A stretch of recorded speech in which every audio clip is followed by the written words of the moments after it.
मेरी शादी 16 अप्रैल को होनी थी। माँ को फ़ोन गिफ्ट किया था। दोनों के बीच खूब बातचीत होती थी। फिर मेरी माँ उसके साथ भाग गई। सास दामाद के पास बीमारी का बहाना लेकर के जाती है और पति को फ़ोन पर ये बताती है कि दामाद जो है वो बुरी तरीके से बीमार है, अगर उसकी जल्द से जल्द इलाज ना करा दिया जाएगा तो शादी जो है वो कैंसिल भी हो सकती है। अब पति जो है वो साड़ी का फेरी का काम करता है, डर जाता है। वो कर्नाटक में काम कर रहा होता है। वो आनंद फानन में चनचनाती हुई दोपहरी में फ़ोन जब वो उठाता है, अपनी पत्नी से कहता है कि तुम जल्दी से अपने दामाद के पास जाओ और उसकी देखभाल करो और जल्द से जल्द उसे डॉक्टर को दिखाओ। पत्नी कहती कि मैं कल सुबह जल्दी जाऊंगी और शाम तक जल्दी से चली आऊँगी। ये बात कह कर के पत्नी घर से निकल जाती है और दामाद के पास पहुंचती है। और दामाद जो है वो जैसे ही अपनी सास को देखता है, उसकी आधी बीमारी जो है वो दूर हो जाती है। अब वो अपनी सास को अपनी बाहों में भर लेता है और वहाँ पर जो बिस्तर रहता है उस बिस्तर पर दोनों बैठ जाते हैं। पूरे दिन भर वो रहती है और अपने पति को फ़ोन करके कहती है कि दामाद की तबीयत बहुत ज़्यादा ख़राब है, मैं घर नहीं आ सकती हूँ, एक दिन और मुझे रहना पड़ेगा क्योंकि ये चलने फिरने की स्थिति में नहीं है।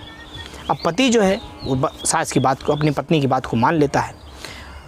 पूरी रात वो रुक जाती है और एक दूसरे के साथ में एक ही बिस्तर पर दोनों सो जाते हैं। अगले दिन, दूसरे दिन भी वहीं रुकती है। ऐसे ऐसे 5 दिनों तक वो वहीं पर रुक जाती है। अब पति जो है वो तो बाहर कमा रहा होता है, उसे पता ही नहीं रहता कि ये सब क्या चल रहा है। और जैसे ही वो अपने गांव आता है और गांव आने के बाद में उसे ये खबर लगती है कि उसकी पत्नी दामाद के साथ में फ़रार हो गई है, उसके पैरों तले ज़मीन खिसक जाती है। नमस्कार, मैं श्रवण कुमार और आप देख रहे हैं स्टोरी। ये सच्ची कहानी है उत्तर प्रदेश की अलीगंज की। और दोस्तों, अलीगढ़ की ये कहानी आपको अंदर से झकझोर देगी। थाना है मनराग, गांव का नाम है मनोहरपुर कयास्त। यहाँ पर 16 अप्रैल 2025 को शादी की तारीख तय की जाती है।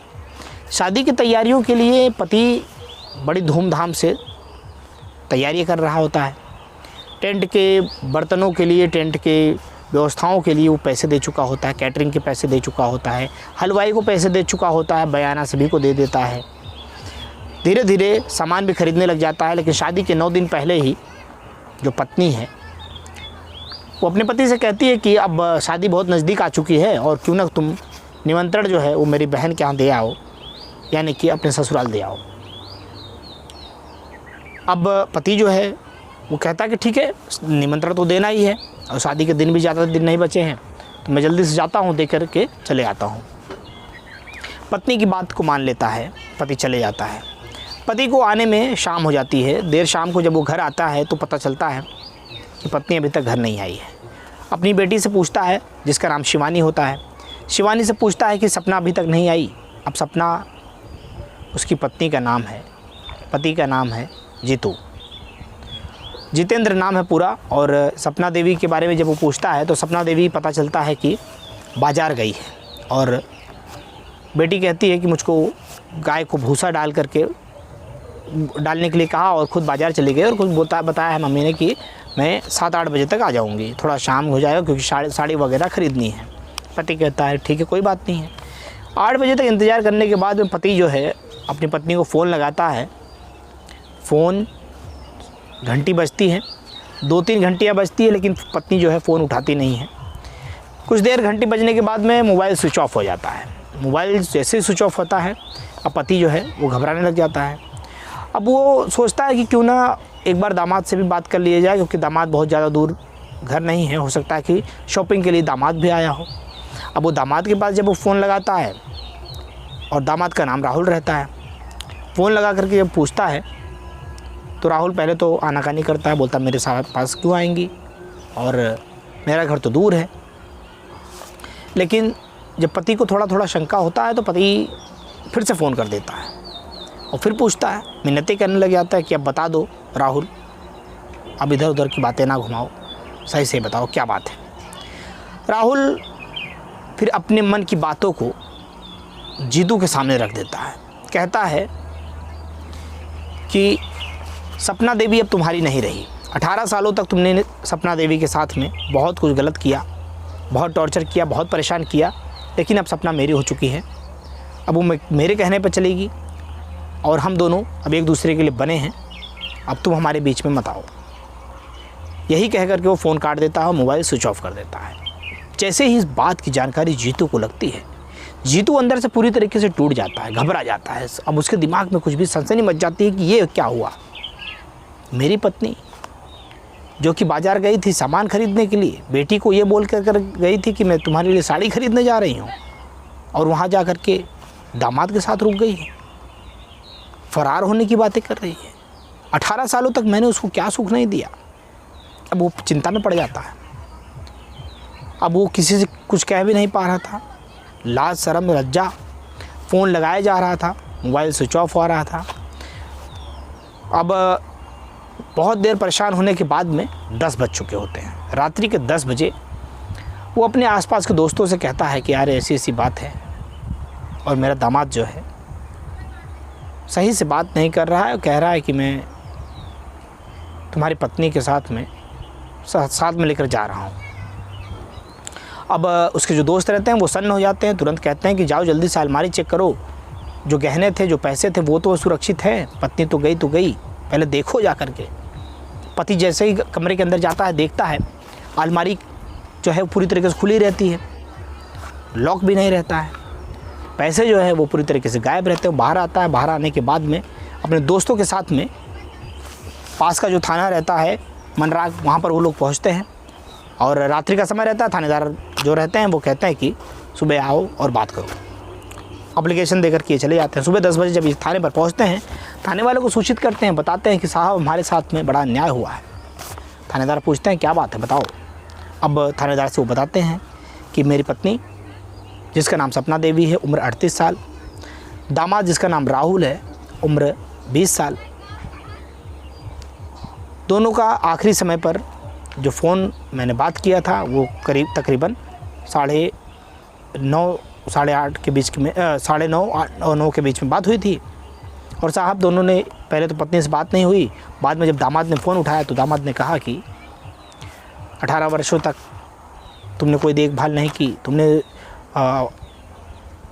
अपनी जो सपना देवी को, जो सपना है, उसे शारीरिक सुख नहीं दिया, बहुत टॉर्चर किया, बहुत परेशान किया, अब से ये मेरी अमानत है।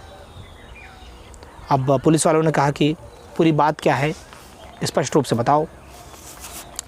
अब जितेंद्र बताता है कि अक्टूबर 2024 के दिन वो एक रिश्ता लेकर के जाता है मछरिया गांव में, जो कि थाना लगता है दौरा, तहसील छरा है, ज़िला अलीगढ़। और वो रिश्ता लेकर के जाता है होरीलाल के यहाँ पर, जिसका लड़का राहुल, जो कि जिसकी उम्र 20 वर्ष रहती है। वहाँ पर वो जाता है, देखता है कि अच्छा खासा हट्टा कट्टा नौजवान है राहुल, और नई उम्र का है, मेरी बेटी के लिए बहुत अच्छा होगा, और इस बात के लिए वो रिश्ता तय कर लेता है। बेटी का नाम शिवानी रहता है। अब बातचीत तय हो जाती है और शादी की डेट पड़ जाती है 16 अप्रैल 2025। तभी से जो पति है जितेंद्र, वो बताता है कि थानेदार साहब सब कुछ अच्छा चल रहा था, बातचीत हो चुकी थी, एक दूसरे को लड़के लड़की ने भी देखा था, परिवार ने एक दूसरे को देखा, सभी ने पसंद किया था, शादी की तारीखें और तैयारियां भी चल रही थी। इसी में ये तय हुआ कि आने वाले समय पर जल्द से जल्द शादी की तैयारियां करनी है, और इसमें चला गया कर्नाटक कमाने के लिए।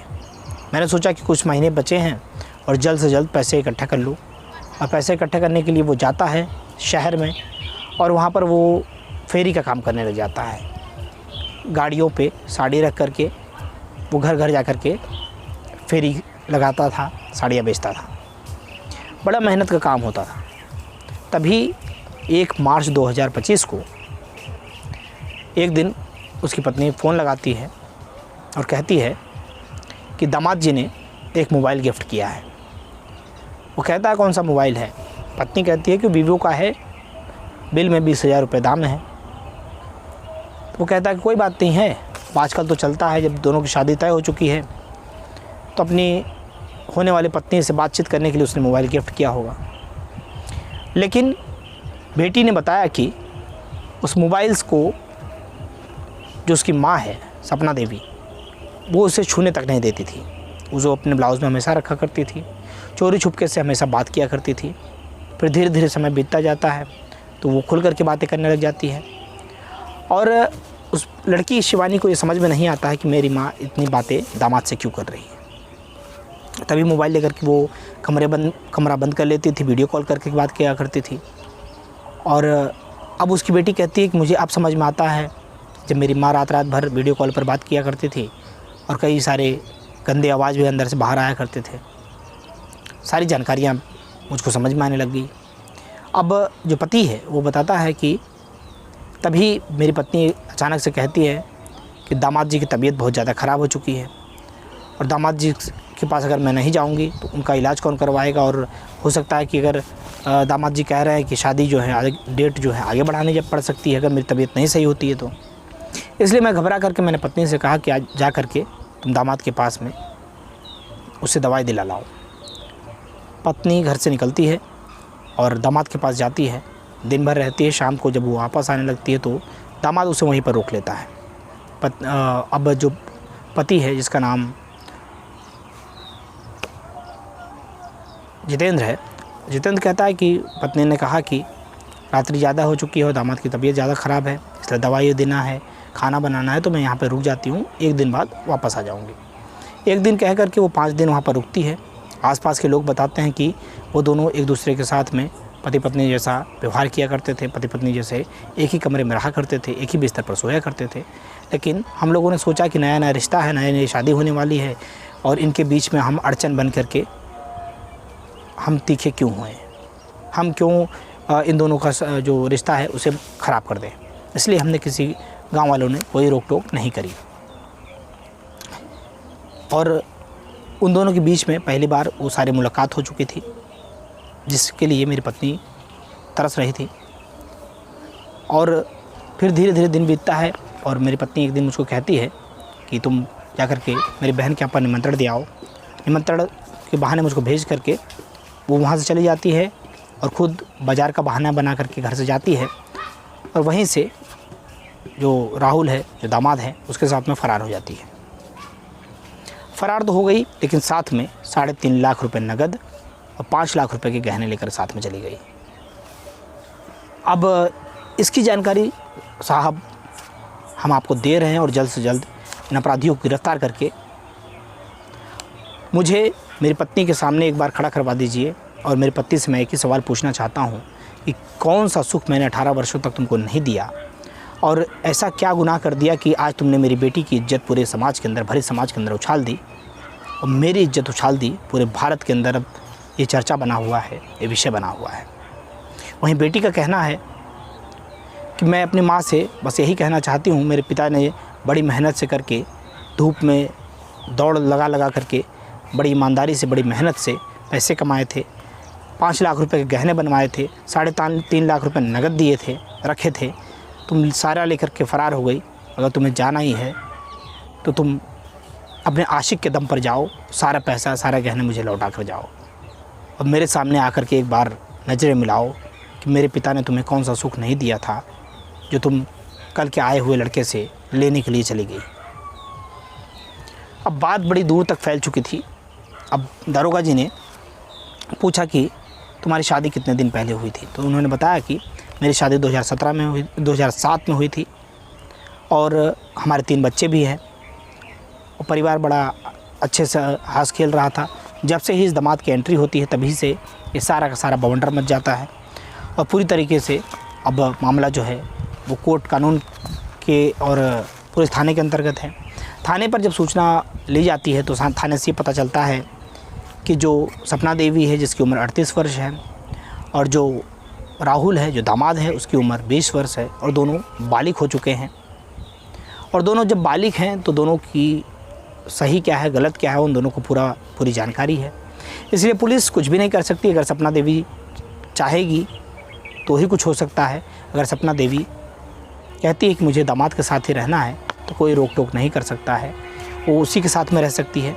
बस कुछ धाराएं जो हैं वो अगर गहने चोरी करके घर से लेकर के गई है तो उसके तहत लग सकता है, अगर वो सिद्ध हुआ तो दोस्तों इस प्रकार से परिवार जो है पूरी तरीके से टूट चुका है। बेटी जो है वो पूरी तरीके से बीमार हो चुकी है, क्योंकि पहले तो उसे अंदाज़ा नहीं था। अब जैसे जैसे उसे अंदाज़ा होता गया, आसपास के लोगों की बातें सुनती गई, मीडिया में बातें सुनने शुरू कर दी, पेपरों में अखबारों में जब निकलने लगा, अब उसे अंदर से वो पूरी तरीके से टूट गई है, पूरी तरीके से उसको ठेस लग चुकी है। लेकिन अगर वो बेटी वीडियो अगर हमारा देखती हो तो उस बहन से हम ये कहना चाहेंगे कि अगर उसके माँ और होने वाला जो पति है था, उन्होंने अगर इस दुनिया में इज्जत गवा दिया है, तो ऐसे लोगों के लिए वो परेशान ना हो। जिसने उनकी परिवार की इज्जत नहीं रखी, उस माँ ने अपनी बेटी की जो कि शादी हर माँ बाप का सपना होता है, कन्यादान करना एक माँ और बाप के लिए बहुत बड़ा सौभाग्य की बात मानी जाती है, उसको तक नहीं सोचा समझा। सिर्फ जिस्म की भूख कह सकते हैं, या उस लड़के के लिए उसके अंदर का जो आकर्षण है उसे देख कर के वो लोभित हो गई, या पैसे जो लेकर के वो फ़रार हो गई है, जब तक वो ख़त्म नहीं हो जाता तब तक वो दोनों के बीच में ऐसी रंगलियाँ बनती रहेंगी। इन्हीं सब कारणों से एक पूरा परिवार आज टूट चुका है। पूरे समाज के अंदर उनकी निंदा हो रही है, पूरे भारत के अंदर निंदा हो रही है। लेकिन उस बेटी को हम संबल देने का प्रयास करेंगे, ताकि वो हौसला रखे, अपने अंदर हिम्मत रखे और इस तरीके से टूटे ना। क्योंकि अच्छा हुआ कि जो दामाद जो उसका पति बनने वाला था राहुल, उसने अपना चरित्र पहले दिखा दिया, और इसकी माँ जो कि अब माता जो है कुमाता हो चुकी है, ऐसे लोगों से वो पहले से सावधान रहे, सतर्क रहे। और इस कहानी को सुनाने का उद्देश्य हमारा किसी व्यक्ति विशेष को ठेस पहुंचाना मकसद नहीं है, अभी तो आपको जागरूक करना है, आपको सजग करना है कि आप जीवन में हंसते खेलते मुस्कुराते रहें।